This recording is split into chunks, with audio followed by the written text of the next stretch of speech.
Donald Trump, if you can If you hear see us. this, please save Donald us. Trump, please save me. Please save me, Donald This is Trump. America. This is our land. Please. I'm asking you. Y'all about to have a save me. panic attack. Please save me, please. This is our country.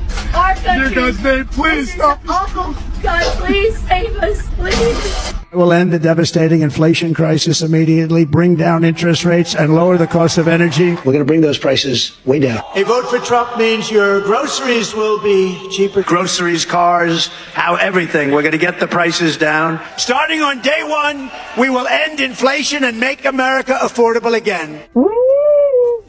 No. We are seeing some results, some outputs, just not those, the ones he promised.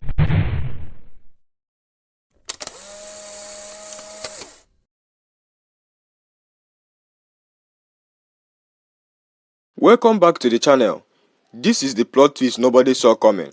MAGA supporters and Trump voters are out here begging for Trump to come back and save them. But the white parts, they still don't realize they are living in the consequences of their own choices. This hasn't politics anymore. This is straight up FAFO in action. Fool around and find out. From rising prices, broken promises to the good of we didn't think it would get this bad. The same flock shouting "Make America Great Again" are now asking, where is Trump when we need him? So sit tight because we are breaking it all down. The ironing, the chaos and the internet's brutal reactions. Right here, right now. I don't think enough people are talking about how mind-blowing the find out portion of the fuck around and find out era is for conservatives. Because what are they finding out? First, the welfare queen that they railed against for decades looks more like them than it does me. Second, red states would go bankrupt if it wasn't for the federal government and the generosity of larger democratic states. The third thing is by far my favorite and giving me just so much life in the last few weeks. The glue that holds MAGA together is that they all effectively hate the same people. Black people, brown people, gay people, immigrants, women. They effectively said, oh, you hate them? Me too. Let's form a club. And then they're surprised that the Nazis snuck in. That's their brand. What they're finding out now is that the people they put in charge don't see a difference between all these marginalized people and their own voters. They spent all this time railing against leeches on the system just to find out they think you're a leech too. What are the farmers around the country finding out this week? Elon Musk believes that supporting your farm and your family is wasteful spending. What about the people in Alabama? They're finding out the biggest employer in the state is going to have to lift itself up by its bootstraps. What they're really finding out is that the boots they've been licking are going to be stepping on their necks next. Ladies and gentlemen, step right up. We've got a front row seat to the greatest show on earth, MAGA edition. I'm going to tell you all right now, they do not give a damn about the cost of eggs. They do not give a damn about making your mortgage payment lower. They don't care about making your prescriptions more affordable. As a matter of fact, one of the first things that Donald Trump did was revoke the Biden executive order that lowered prescription drug prices. It seems the Make America Great Again crowd is starting to realize their God-sent savior might have been more of a limited time offer than the eternal deal they signed up for. I'm trying not to laugh. I really am trying not to laugh, but the find out is in full freaking effect. It's in effect. As the truth paints its masterpiece in colors far less golden than they imagined, we're about to witness an emotional breakdown of epic proportions. Think Titanic levels of sinking, but with more red hats and fewer icebergs. Though, let's be honest, the ship has been hitting metaphorical icebergs for a while now. So, grab your popcorn, folks. Whether it's denied. Let's be real for a second, America. What just happened to Kilmer Armando Abrego Garcia ain't just a mistake. It's a human rights violation, it's a disgrace to justice, and it's exactly what happens when the people in power start treating immigration policy like it's a reality show instead of real life. This man who's lived peacefully in Maryland for nearly 15 years, no criminal record, no gang ties, was wrongfully deported by the Trump administration. Why? Because of an administrative error. And now he's locked up in the El Salvador's Terrorism Confinement Center, a place known for brutal conditions, while federal agencies scramble to figure out what to do next. This isn't just incompetence, this is cruelty.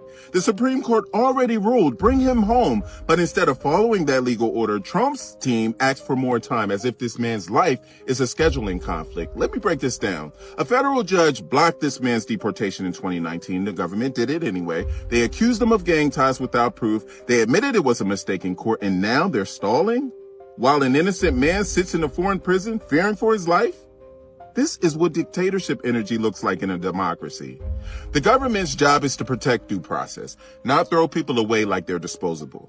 When our leaders start ignoring court orders and Supreme Court rulings, none of us are safe. Today it's Kilmore. Tomorrow, it could be anyone who looks like him, sounds like him, prays like him. Think about that. Let me talk to every decent American. This should make your blood boil. Because when the Constitution stops mattering from some of us, it stops mattering for all of us. If the Trump administration can violate a federal order and deport someone who the court said had to stay, what else will he ignore? The solution is simple and urgent. Bring him home now. Hold the responsible officials accountable. Rebuild the immigration system with transparency, fairness, and compassion. Anything less is a betrayal of what America claims to stand for. And if you're still silent about this, ask yourself, what will it take for you to speak up? When it's your neighbor, when it's your coworker, when it's your friend? Because justice delayed is freedom denied, and Kilmar's freedom is still in chains. I'm seeing more and more people online saying, well, I voted for Trump, but I didn't vote to lose my job, and I didn't vote for a global trade war, and I didn't vote for Elon Musk to run amok in the government, slashing agencies and cutting jobs, and I didn't vote to see America's allies cast aside. Oh, what the f*** are you talking about? Of course you voted for that. You were perfectly happy to see all that happen as long as it didn't happen to you. And now that the leopard is eating your face, suddenly you've changed your tune. Well, you get no sympathy from me. You voted for that. You wanted that. So you sit back and enjoy the fruits of your labor. I don't care what happens to you. I just want you to feel the pain that you brought on yourself, because that is the only way you can learn. How do you feel about Trump running for the third term? Definitely. Definitely not? No, somebody needs to assassinate him. Bro, what the f***?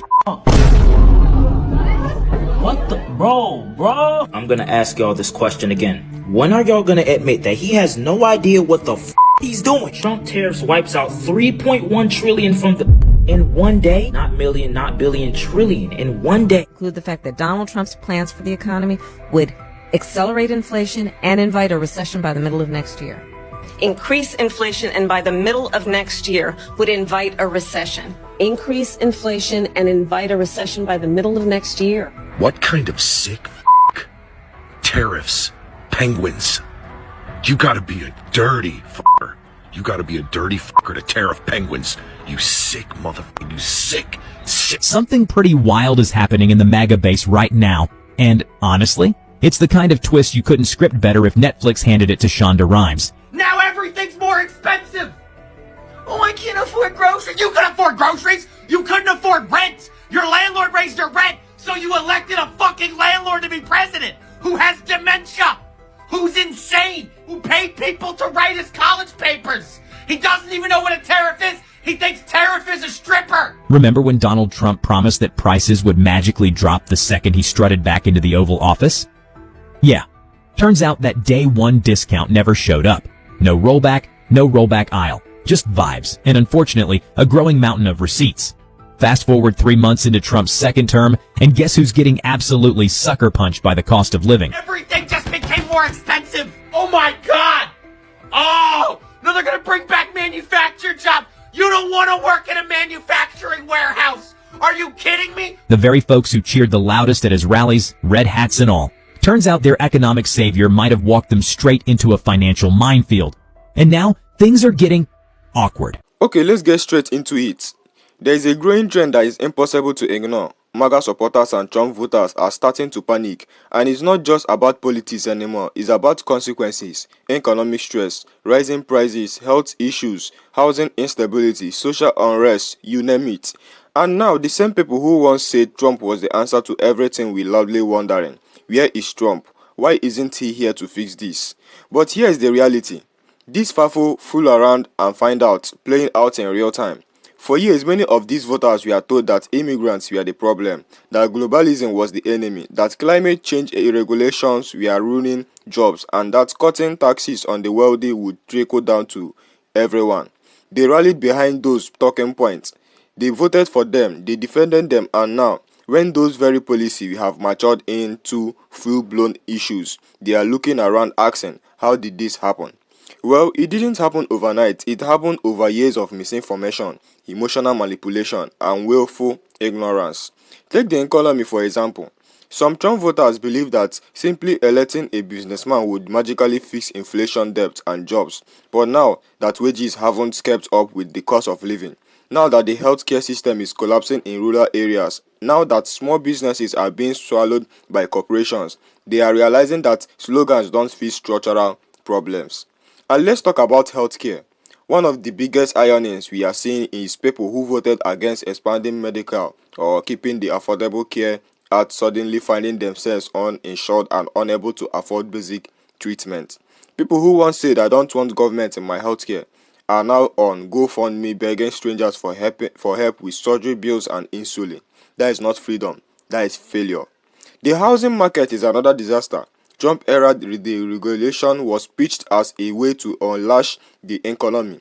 But now we have got private equality firms buying up neighborhoods, rents skyrocketing, and young people unable to afford homes. And guess who is most affected? Working-class folks in red states who thought the regulation would protect their interests. Instead, it gave corporations a free pass to profit off their depression. And when it comes to immigration, the fear-mongering around caravans and the open borders was used to justify cruel policy, but it never actually addressed the labor shortage or the economic role immigrants play. Now you have got entire towns that can't staff farms, fortress, or even restaurants. And the same people who supported anti-immigrant policy are asking, why is everything more expensive? It's because labor is part of the supply chain, and dehumanizing immigrants comes with a price. Let's not forget education. Many of these voters supported bans on books, restrictions on curriculum, and attacks on teachers' union in the name of freedom and parental rights. But now they are discovering that their kids are behind in reading and maths. Teachers are quitting in droves, and schools are underfunded. The culture war was entertaining until it started hurting their own children. And here's something really telling. Many Trump voters now say we just need him back in office so he can fix this mess. But this mess was created under the exact ideology they voted for. The idea that cutting safety nets, deregulating everything, and isolating America would lead to prosperity, it just didn't work. And deep down, a lot of them know that now. But rather than admit the ideology is flawed, they cling to the hope that Trump himself can somehow rewrite reality. Let's be honest, Trump was never the mastermind behind some brilliant plan. He was a symptom of deeper issues in American society: resentment, racial anxiety, distrust in institutions, and the erosion of critical thinking. His policy wasn't revolutionary, they wasn't chaotic, and now many of his supporters are dealing with the ripple effect of that chaos. Even on the international stage, Trump's reckless foreign policy and trade wars have had long-term consequences. Supply chains are unstable, global partnerships are weakened, and yet many MAGA voters are still asking, why are prices so high? Why are we in conflict with so many countries? It's FAFO. You can't distrust everything for the sake of drama and not expect blowback. Here's the thing. It's okay to admit you were wrong. It's okay to involve. But what is dangerous is the refusal to do so. The blind loyalty, the cult like devotion, and the belief that one man can be both the cause and the cure is delusional. And is a delusion that's hurting real people, especially in communities that supported him most. The irony is painful. The same people who called others slow flex are now begging for government bailouts. The same people who scream about personal responsibilities are now blaming everyone but themselves for the consequences of their vote. The same people who cheered at others' misfortune are now asking for sympathy and solutions. And the internet isn't letting them forget. Social media is flooded with clips of Trump voters lamenting their situation, followed by receipts of what they said just a few years ago. The internet never forgets, and neither does the economy, neither does the climate, neither does the democracy. Action have consequences. This is what happens when performative patriotism replaces actual policy understanding, when people vote based on memes and outrage instead of facts and plans, when politics becomes a team sport instead of a tool to improve lives. So what now? If MAGA supporters, Trump's voters, really want to be saved, the first step isn't re-electing the person who lead them into this mess. The first step is accountability, is understanding how policy work, is recognizing when you have been manipulated, is moving beyond tribalism and asking what actually makes life better for everyone. Because right now, a lot of them are learning the hard way, and unfortunately, so are the rest of us.